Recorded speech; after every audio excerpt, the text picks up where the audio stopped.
only 3 crosses and I drew the lucky straw.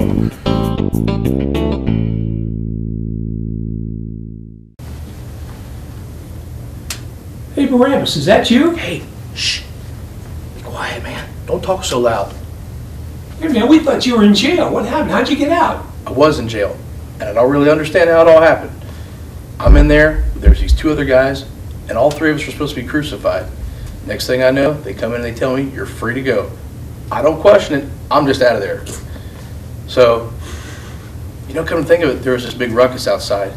The whole crowd was all irate about some guy, and they wanted him crucified too, I don't know, maybe maybe there's only 3 crosses and I drew the lucky straw. Then I said to Charlie, why did they want to kill this guy? Who is he?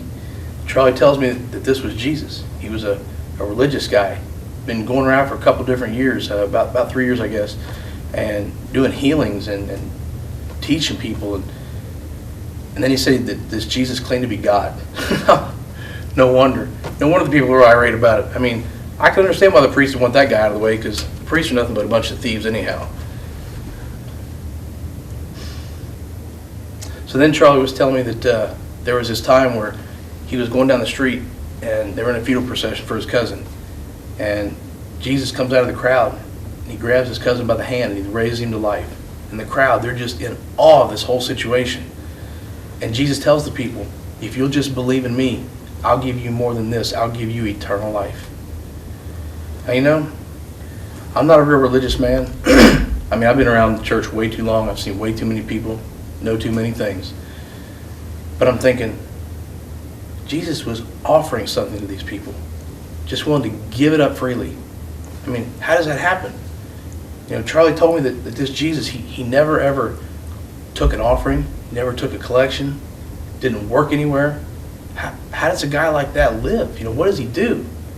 But if he's claiming to be God, maybe there's something to that. Maybe he is God. And if he's God, maybe he chose to give me freedom. I guess he chose to take my cross and give me my salvation, my freedom. Barabbas and I did have one thing in common. We were both people who were going to hell without Jesus Christ and without Jesus taking our cross and giving us salvation freely. I remember when that happened for me. I was about 9 years old. I was attending Deer Park Baptist Church, and we were at Vacation Bible School in the summertime. And there was this one fellow at our church, his name was Jay Blue. And all of us young kids, we were in the pews in the church, and they were acting out a little scene that we had going on. And Jay Blue was dressed up like the devil.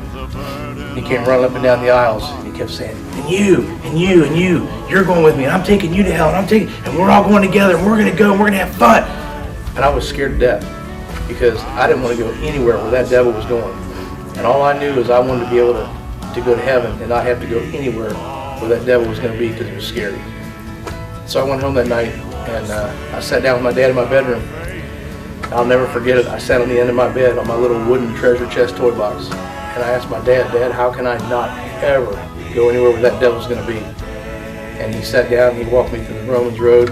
We read some Bible verses, and then we prayed together, and I asked Jesus to come into my heart that night and save me. And I've never been the same since. And you can do the same. All you have to do is believe in Jesus. Ask Jesus to come into your heart. He'll come in, he'll make you a different person, he'll save you.